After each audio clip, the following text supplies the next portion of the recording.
Alright, sorry about the audio. I'm just recording this on my iPhone. Don't feel like bringing all the gear out.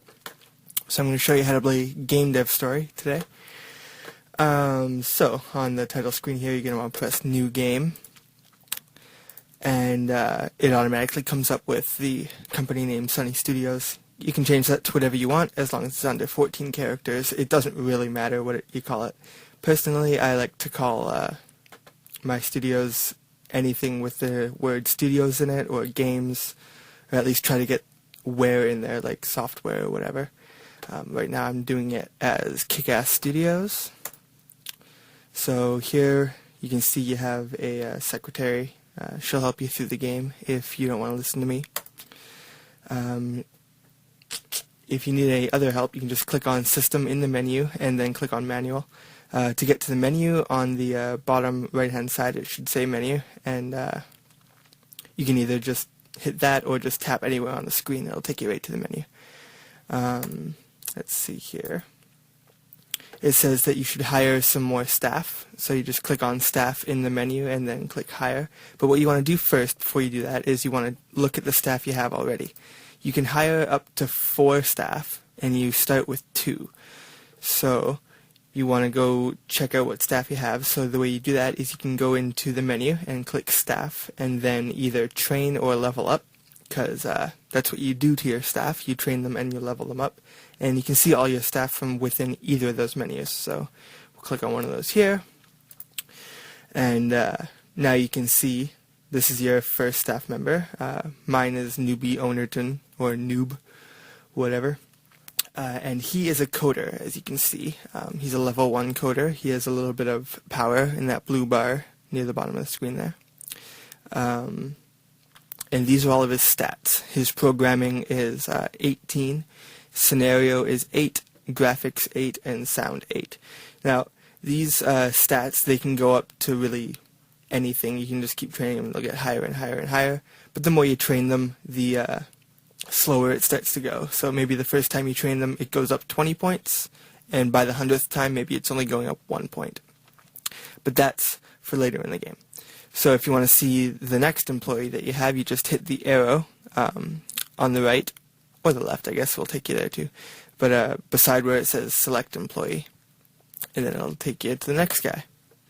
John Gameson. And you can see he's a writer. So we have a coder and a writer, which means we don't really need to hire either of them.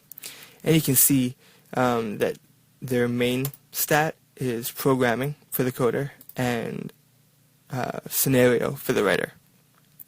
Alright, so now if you go to the menu and go to Staff and then Hire, it's going to ask you these 3 things here. Do you want to hire by word of mouth, a magazine ad, or an online ad? And because you only have $500,000, as you can see in the top right-hand corner of the screen, you're going to want to probably use word of mouth, seeing as how it only costs you $50,000 to do that.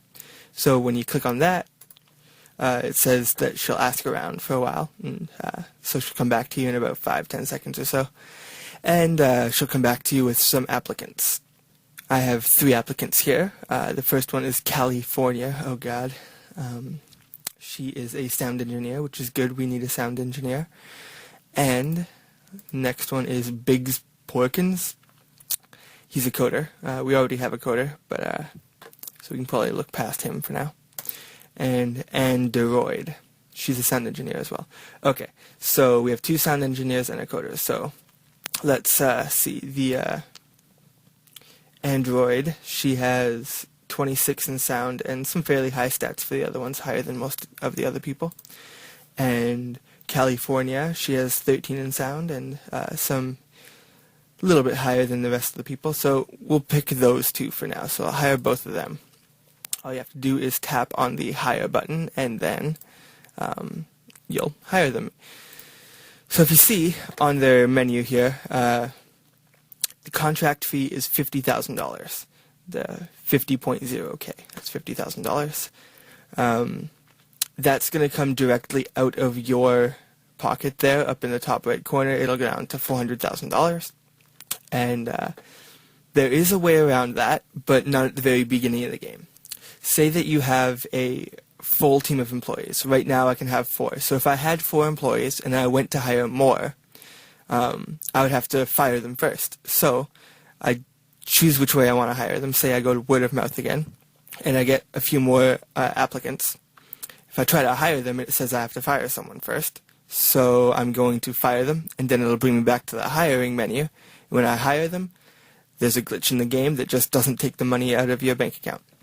So that's real fun, especially later in the game when they start costing millions of dollars.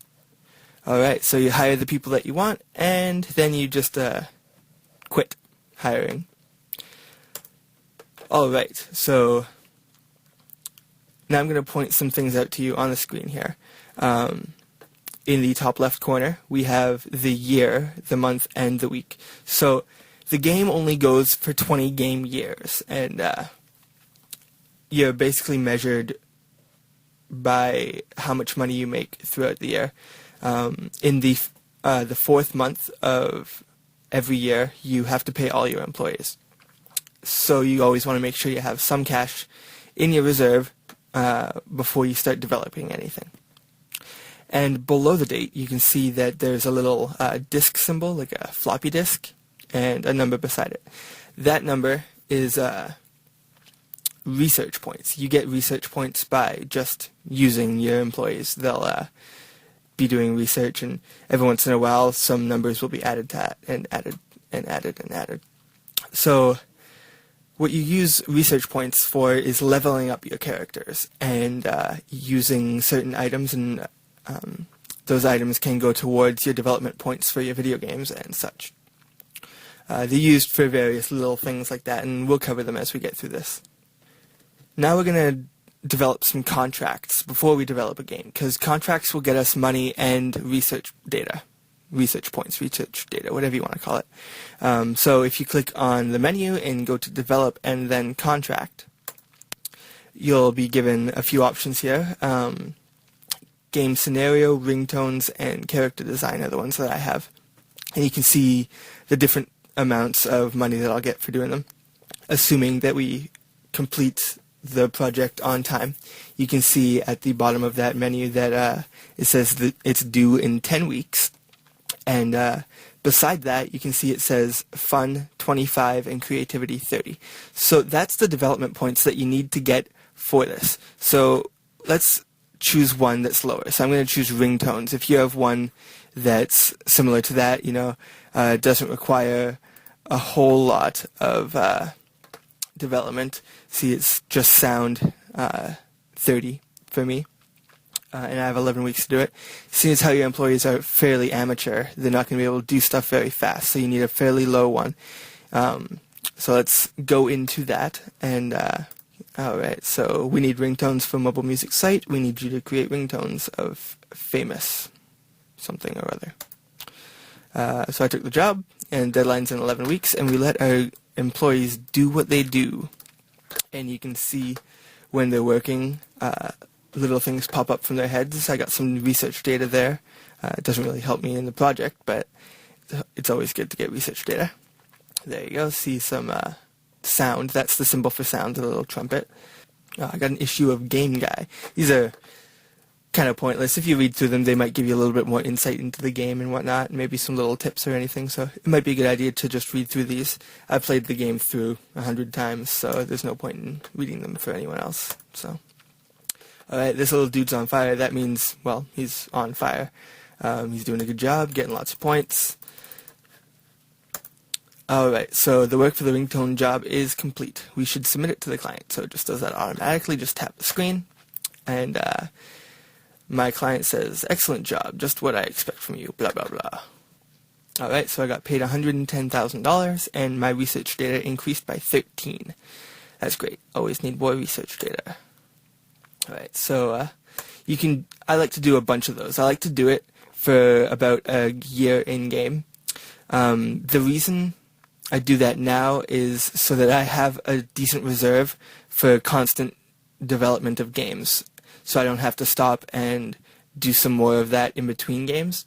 Because if you do that in between games, you can lose too much time, and your fans will expect a game and start leaving your fan base, and you don't want to lose fans because they're where your money comes from.